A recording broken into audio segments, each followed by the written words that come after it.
দশম শ্রেণীর শিক্ষার্থীরা, তোমাদের নতুন একটা পাঠ শুরু করছি। গদ্য পথের দাবি, শরৎচন্দ্র চট্টোপাধ্যায় রচিত। এটি একটি উপন্যাস, শরৎবাবুর লেখা বিভিন্ন উপন্যাসের মধ্যে এটি হচ্ছে একমাত্র রাজনৈতিক উপন্যাস।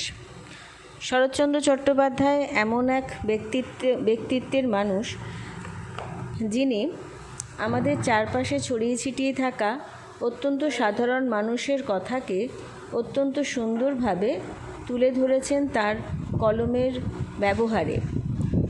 মাটির মানুষ, যিনি মাটির কাছাকাছি রয়েছেন, সেই মানুষ বলতে পারি আমরা শরৎচন্দ্র চট্টোপাধ্যায়কে, যার লেখনীর প্রশংসা করেনি এমন কোনো বাঙালি নেই।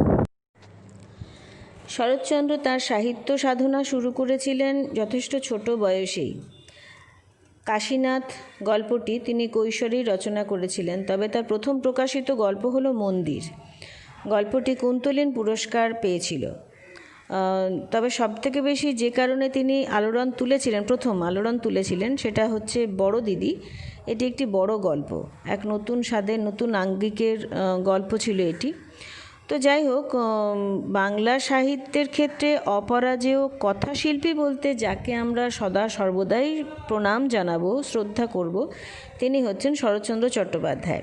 তারপরেও প্রচুর এমন সাহিত্যিক এসেছেন যারা ছোট গল্প বা উপন্যাস রচনায় যথেষ্ট সমৃদ্ধি লাভ করেছেন, পাঠক সমাজেরও যথেষ্ট নজরে এসেছেন। কিন্তু তৎসত্ত্বেও নির্দ্বিধায় বলতে পারি যে শরৎচন্দ্র চট্টোপাধ্যায় রচিত রামের সুমতি, বিন্দুর ছেলে, শ্রীকান্ত, পথের দাবি, পল্লী সমাজ, পণ্ডিত মশাই, দেনা পাওনা চিরকাল কিন্তু মানুষের স্মরণে থাকবে।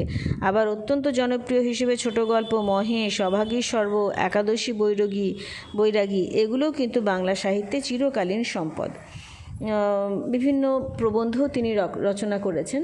যাই হোক, যেহেতু পথের দাবি এই পাঠ্য অংশটি আমাদের আলোচনার বিষয়, সুতরাং সেই বিষয়ে চলে আসি।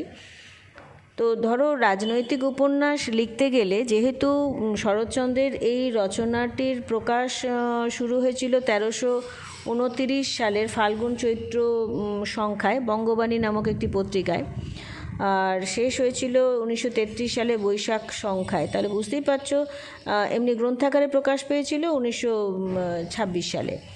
তো যাই হোক, সময়টা আমি তোমাদের দৃষ্টিতে আনতে চাইছি যে সময়টা হচ্ছে কিন্তু ব্রিটিশ পিরিয়ড। অতএব ধরো, রাজনৈতিক উপন্যাস তৎকালীন সময় লিখতে গেলেই তো ব্রিটিশ বিরোধী ব্যাপারটা চলে আসে এবং আমাদের বিপ্লবীদের কথা সেখানে বলতে হয়। তো যেহেতু ইংরেজরা তো এই রচনাগুলিকে খুব একটা প্রশ্রয় দিত না, প্রলয়োল্লাস কবিতাটা পড়াতে গিয়ে বলেছি কিনা আমার ঠিক মনে পড়ছে না, যে নজরুল ইসলাম রচিত বেশ কিছু বিদ্রোহের কবিতা ব্রিটিশরা কিন্তু বাজে আপ্ত করে দিয়েছিল এবং অনেকগুলো তো পুড়িয়েও দিয়েছিল, ছিঁড়ে দিয়েছিল, যার ফলে সেগুলো আর কোনোদিন আমাদের হাতে এসে পৌঁছায়নি। তো পথের দাবির ক্ষেত্রেও কিন্তু এরকমই ঘটনার কথা আমরা শুনতে পাই, যে যেহেতু এইখানেও ব্রিটিশ বিরোধীর কথা বলা আছে, আমাদের এই ছোট্ট যে পাঠ্য অংশটা রয়েছে তাতেই কিন্তু উল্লেখ করা আছে যে কিভাবে ব্রিটিশরা আমাদের সাধারণ মানুষের উপর অত্যাচার করতো। তো এটা তো ধরো, ওরা জানার পরে খুব নিশ্চিন্তে বসে থাকবে না নিশ্চয়ই। তো সেই কারণে এই উপন্যাসটিও কিন্তু বাজে আপ্ত হয়েছিল। তো যাই হোক, ওই পথের দাবি উপন্যাসের যে ষষ্ঠ ও সপ্তম পরিচ্ছেদের কিছু অংশ আমাদের এখানে সংকলিত হয়েছে, যেখানে আমরা উপন্যাসের কিছু কাহিনী নিয়ে এগোবো। উপন্যাসের শুরুতে অপূর্ব হালদারের আমরা পরিচয় জানতে পারি। অপূর্ব ছিল রক্ষণশীল ব্রাহ্মণ পরিবারের সন্তান। সে উচ্চ শিক্ষিত, MSc পাস। তো পিতা ডেপুটি ম্যাজিস্ট্রেট, যথেষ্ট শিক্ষিত পরিবার বলতে যা বোঝায়, অপূর্বকে আমরা সেই রকমভাবেই পেয়েছি। হিন্দু আচার বিচার তার পিতা একদম মানতেন না, অথচ তার স্ত্রী অর্থাৎ অপূর্বর মা করুণাময়ী ছিলেন সম্পূর্ণ আলাদা প্রকৃতির মানুষ। তিনি আচার বিচার নীরবেই পালন করতেন। অপূর্ব পড়াশোনাতেও ভালো ছিল, খেলাধুলাতেও যথেষ্ট উন্নত ছিল। মায়ের সঙ্গে তার একটা অসম্ভব নিবিড় সম্পর্ক ছিল। মাকে সে প্রচণ্ড ভালোবাসত এবং শ্রদ্ধা করত। তো স্বাভাবিকভাবে মা তার সন্তানের জন্য বিয়ের যোগাযোগ করতে থাকেন, কিন্তু হঠাৎ অপূর্ব কলেজের প্রিন্সিপাল সাহেবের প্রচেষ্টায় একটি চাকরি পেয়ে যায় এবং সেই চাকরিটা পায় সে রেঙ্গুন শহরে, একটা বোথা কোম্পানির রেঙ্গুন শহরে। মা রেঙ্গুন শহরের কথা শুনে আপত্তি করেন। পরে ছেলের জীবনের কথা ভেবে তাকে রেঙ্গুন যাওয়ার অনুমতি দেওয়া হয়। অপূর্ব রেঙ্গুনে এসে একটা ভাড়া বাড়িতে থাকতে শুরু করে। অপূর্ব থাকে দোতলায় আর ওপরের তলায় থাকে জোসেফ নামক এক সাহেব। অপূর্বর ঘরের ছাদ ছিল কাঠের। ওপরের ভাড়াটিয়া জোসেফের আচরণ ভালো ছিল না। সে ছিল মদ্যপ। খ্রিস্টান উৎসব হলেই সে নাচ গানে মেতে উঠত। অপূর্বর পাচক তেওয়ারি কোনো দিন মানে ও সবসময় মনে করতো যে এত নাচানাচি করে হয়তো কোনো দিন ওই কাঠের যে পাটাতন সেটা ভেঙে না পড়ে। আবার মুশকিলটা হতো কি, যেহেতু কাঠ দিয়েই তো ওখানকার বাড়ি বেশিরভাগ নির্মিত হয়, ওখানে কাঠ যথেষ্ট সস্তা, তো সেই দুটো কাঠের মাঝে তো একটু হলেও ফাঁক থাকে, তো সেই ফাঁক দিয়ে জল পড়তো। তো এইভাবে অনেক সময় দেখা যেত যে তেওয়ারি রান্না করতে গেছে, সেই সময় এই জল পড়ে বিপত্তি ঘটিয়েছে। ফলে ওর সঙ্গে জোসেফ সাহেবের একটা মানে পারস্পরিক বিরোধিতা প্রথম থেকে ছিল। আবার অপূর্বর ঘরের বিছানাপত্র বা রান্নাঘরের মধ্যে প্রায় জল পড়ে একেবারে যা তা অবস্থা করে দিত ওই সাহেব। যাই হোক, অপূর্ব একদিন অফিসে ছিল। বাসায় ফিরে তেওয়ারির মুখে সে জানতে পারে যে জোসেফ এরকম করে চলেছে তাদের সঙ্গে নানান রকম অপব্যবহার। তো মনের রাগ চাপতে না পেরে সে একটা লাঠি নিয়ে সাহেবের ঘরের দরজায় পৌঁছায়। দরজা খুলে বেরিয়ে আসে সাহেবের মেয়ে ভারতী। বাবার হয়ে ক্ষমা চায় সে এবং যাই হোক, অপূর্বর আচরণ দেখে মনে হয় যে না, ভারতীর আচরণ দেখে মনে হয় যে না, ওর এতে কোনো হাত নেই বা ও সত্যিই খুব অনুতপ্ত তার বাবার এরকম আচরণের জন্য।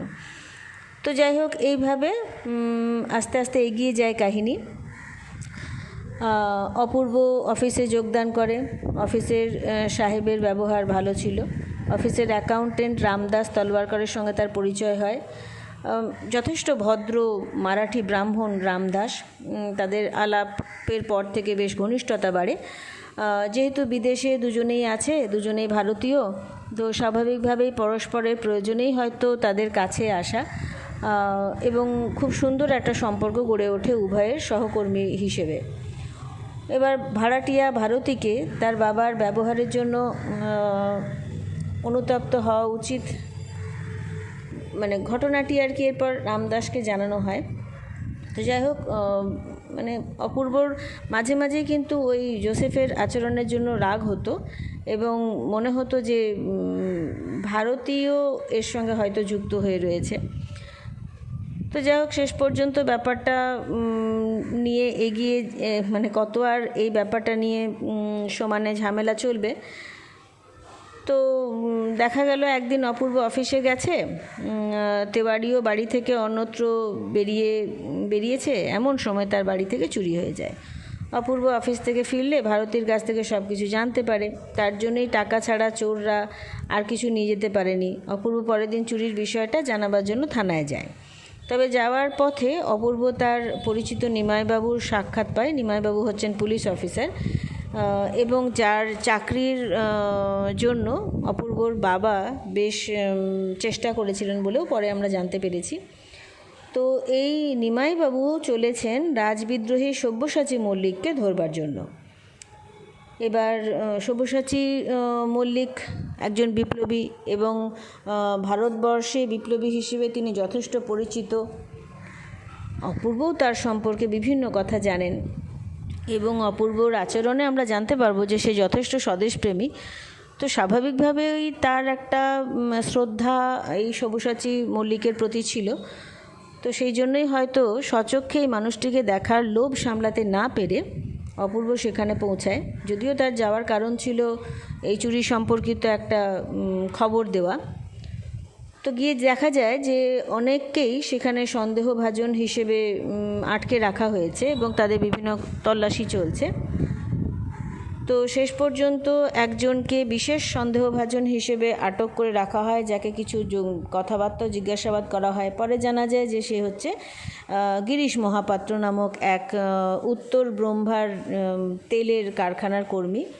ওখানকার আবহাওয়া শরীর মানতে পারছে না বলে সে অন্যত্র চলে যাচ্ছে।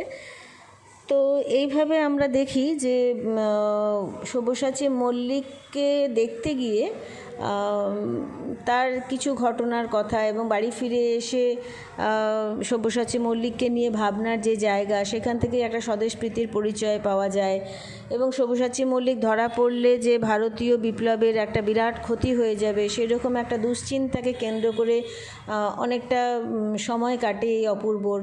এবং শেষ পর্যন্ত দেখা যায় যে তার কোম্পানির বিভিন্ন এলাকায় যে কারখানাগুলি রয়েছে সেখানে কিছু সমস্যা দেখা দিয়েছে বলে অপূর্বকে সেখানে পাঠানো হচ্ছে এবং তিনি শেষ পর্যন্ত ভামর উদ্দেশ্যে রওনা হন। এই যাত্রাপথটিও তার সহজ হলো না, কারণ সেখানেও তিনি প্রথম শ্রেণীর যাত্রী হওয়া সত্ত্বেও শুধুমাত্র তিনি ইউরোপিয়ান নয় বলে তাকে নানানভাবে অপদস্থ হতে হয়েছিল। এবং যে ঘটনা আমাদের কাছে এটা প্রমাণিত করে যে বাস্তবিক শুধুমাত্র পদাধিকার বলেই নয়, শুধুমাত্র ভারতীয় বলেই ইংরেজরা তাদের উপর অত্যাচার করত এবং বিভিন্নভাবে অপদস্থ করে, অপমানিত করে তাদেরকে মানসিক পীড়নের শিকার হতে হতো।